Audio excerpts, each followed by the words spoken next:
তো আসলে আপনারা কি করছেন এখানে? আমরা কি করছি, আমরা আসছি আমাদের কাছে বাড়ি ভাঙার জন্য। তো এখন আসছি আমরা বাড়ি ভেঙে ফেলছি। নারিকেল আমরা খাইতেছি, আমরা এখন নারিকেল কোকোনাট কি করছেন আপনারা? আমরা অনেক কাজ বাঙাচুর হচ্ছে, বাঙাচুর পরে একটু খিদে লাগছে, খিদে লাগার পরে একটু খেতে ফেলছি আমরা। কি এটা? নারিকেল এটা শেখ হাসিনা তুলে রেখেছে, এটা আমাদের কাছে শেখ হাসিনা তুলে রেখেছে, পিঠা খাওয়াবে।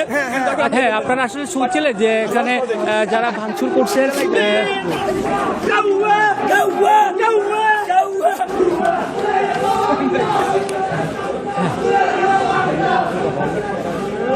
হ্যাঁ, আপনারা আসলে দেখছেন এখানে ছাত্র জনতা যে মিছিল সেটি এখনো অব্যাহত আছে এবং এখানে যে মুখ্য সমন্বয়ক আরিফ, তিনি মুখ্য সমন্বয়ক তিনি ঘোষণা দিয়েছেন যে বুলডোজার কিছুক্ষণের মধ্যে এখানে আসবে। এখন এখানে যে বাড়িটি রয়েছে সেটি আসলে গুড়িয়ে দেওয়া হবে, তারা এমনটি বলছেন। এবং এখানে যে ছাত্র জনতা আসলে তারা এখন অপেক্ষা করছেন এখানে, এবং এরপরে তারা যেটি বলছেন যে ওয়াজুল কাদেরের বাড়ি ঘুরিয়ে দেওয়ার পর তারা আরও বিভিন্ন আওয়ামী লীগের যে নেতা রয়েছে বা বিভিন্ন সংসদ সদস্য রয়েছে তাদের বাড়িতে যাওয়ার তারা ঘোষণা দিয়েছেন। এখন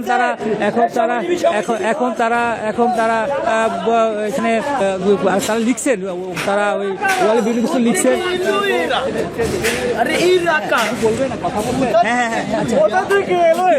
যে ওবায়দুল কাদের বলছে যে আওয়ামী লীগ পালায় না, এখন আমরা তার আস্তানা এসেছি, সে কোথায় গেছে আমরা তাকে খুঁজতে এসেছি, তাকে আমরা উচ্চ সংবর্ধনা দিব।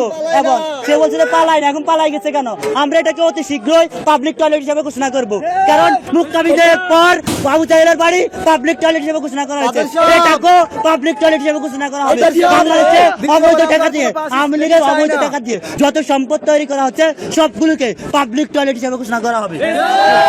আসলে শুনছিলেন এখানে যারা বিক্ষুব্ধ জনতা রয়েছেন, ছাত্র রয়েছেন, তারা আসলে স্লোগান দিচ্ছেন। তারা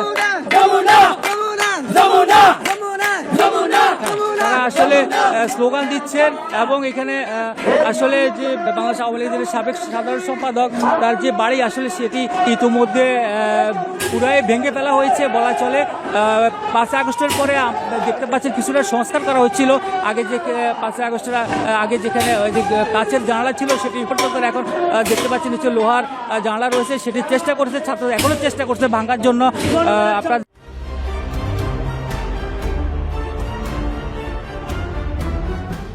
দেখতে পাচ্ছেন এখানে শত শত ছাত্র জনতা আছে।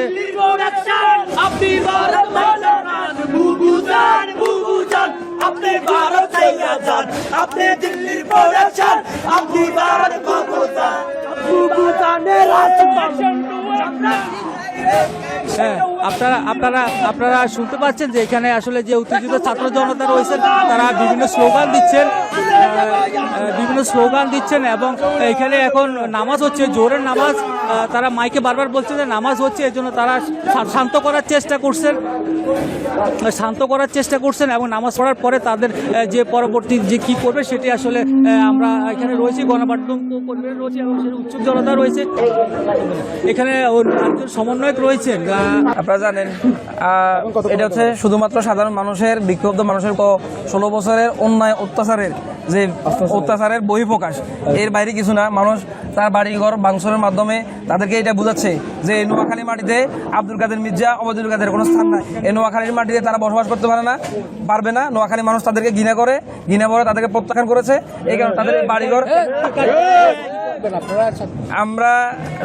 আমরা না, এই কোম্পানিগঞ্জে যত মানুষ আছে, সাধারণ মানুষ, এখানে শ্রমিক হতে শুরু করে শিক্ষিত মানুষ, পেশাজীবী মানুষ, প্রত্যেক মানুষের আজকে বহিঃপ্রকাশ হচ্ছে তার বাড়িঘর ভাঙচুর করা। আমরা পরবর্তীতে আসি এই বাড়িঘর ভাঙচুরের বিষয়ে, এমনকি যারা আগামীতে ফ্যাসিস্টের সহযোগী হিসেবে কাজ করবে আমরা তাদেরকে আজকের এই মেসেজ দিতে চাচ্ছি যে আগামী দিনে যদি আগামী দিনে যদি তোমরা ফ্যাসিস্ট হিসেবে আবারও আবির্ভাব হতে চাও, আমাদের ছাত্র জনতা তোমাদের এই পরিণত করবে। এটা হচ্ছে আগামী দিনে যারা রাজনীতি করবে তার মেসেজ হয়ে থাকবে।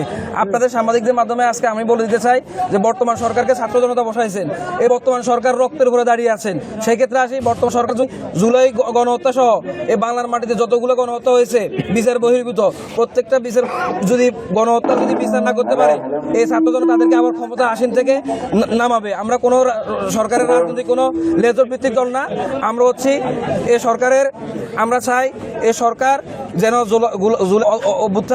গণহত্যা সহ বাংলার মাটিতে সৃষ্টি হওয়া সকল যেন হত্যার যেন বিচার হয়, এটা আমাদের দাবি থাকবে আজকের এই জনতার যে ছাত্র জনতার যে সমন্বয় যারা কাজ এখানে এসেছিলেন বা নেতৃত্ব দিচ্ছেন তাদের কথা আমরা শুনলাম। এবং এখানে আসলে যে ভাঙচুরের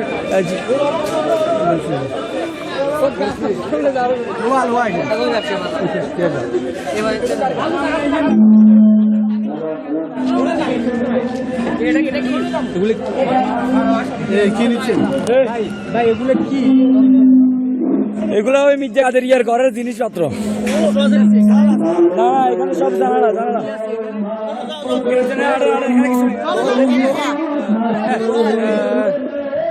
এখানে আসলে যে ছাত্র জনতা রয়েছে